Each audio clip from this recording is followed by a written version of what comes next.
Friends माछ तरकारी तो आपण मैंने बहुत थर घरे बन खाई किंतु आज जो माछ तरकारी आम तैयारी करवा ता टिके डिफरेंट माने होटेल स्टाइल रे तैयारी करवा माछ तरकारी। तेरे चलते नजर पकेबा आज रेसिपी उपर।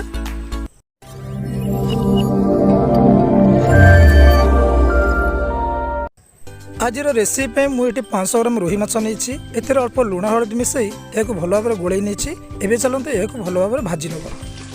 फ्रेंड्स माछ भाजिला समय आप ध्यान देवे एक डीप फ्राए कर भाजी ने जहाँफल कि जिते बड़े माछ भजा को तरकारी पकेबा ता जल्दी भांगी न थाए।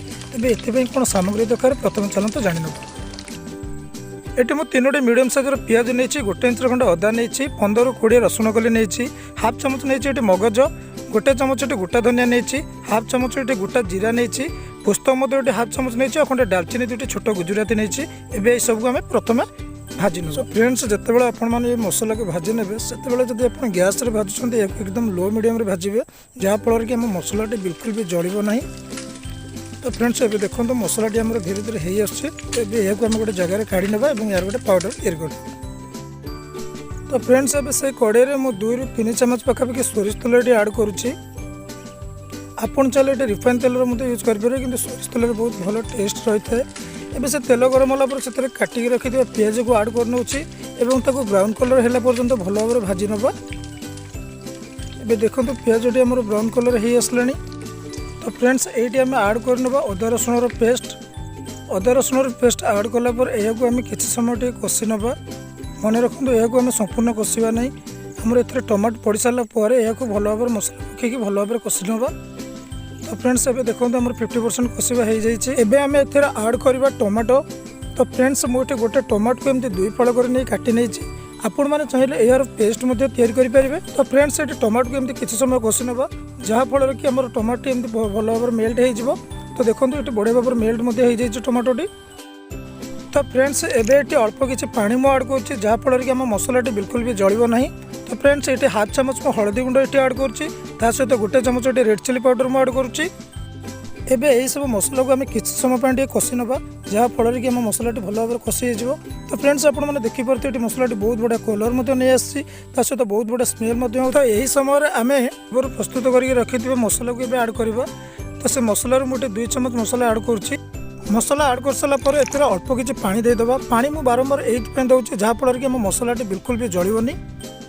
एबे सब को भल भाव मिसई नवा और यह भल भाव कषि नवा जेपर्यंत मसलाटी आम तेल न छाड़ी से पर्यंत भल भाव कषि नवा। तो फ्रेंड्स आपने देखिपे तेल छाड़गला। एवं पूर्व काटिक रखि आलू को आड करवा। तो फ्रेंड्स आपण मैंने जब आलू को पूर्व भाजी नौ तार भल टेस्ट रुझे आलू को सेम पकई नौ। तो ये अल्प किसी पानी देदेबा जहाँफल कि आम आलूटी भल भाव सीझीज। एवं सब को भल भाव मिसई नवा और किसी समय मिसई देलापर एम आड करवा लुण। तो स्वाद अनुसार ये किसी लुण मुझे पकई नौ आपण मैंने सेमती पकई ने। तो फ्रेंड्स ये सब भल भाव मिसई नवा।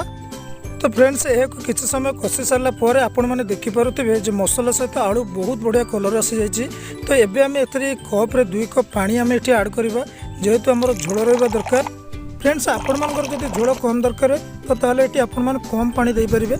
पानी आड कर सारापर ये सब को आम भल भाव मिसई नवा और यह 5 मिनट कवर देके छाड़ीदेव। तो फ्रेंड्स ये मुझे गोटे कवर दे देती या 5 मिनट पर्यंत छाड़ीदेवा। तो फ्रेंड्स अब 5 मिनट हो जाइए। तो 5 मिनट पर आम कवर काढ़ी चेक कर नवा। एबे देखि नवा आमर आलूटी सीझी कि नहीं। आलू ये आमर बहुत बढ़िया भाव सीझी जाइए। झोलर कलर बहुत भल देखा जाउछि एवं बास्ना बहुत भल आसुछि। तो फ्रेंड्स ये आम भाजिक रखि माछ को आड कर नवा। तो मुझे गोटे पर गोटे माछ को पकई नौ आपने ये भाव माछ को पकई ने। तो फ्रेंड्स ये चैनल प्रत्येक रेसिपी में नुआ नुआ टेस्ट आने चेष्टा करुच्ची। तो आपण मैंने निश्चित भाव में सब्सक्राइब करेंगे। फ्रेंड्स ये आपने देखुए आम माछ तरकारी संपूर्ण रेडी हो गलानी। तो ये आम किसी कस्तूरी मेथी आड करवा। तो फ्रेंड्स मुझे किसी कस्तूरी मेथी नहीं यह हाथ साहाଯ୍य मखजी नवा और यह पकई नवा।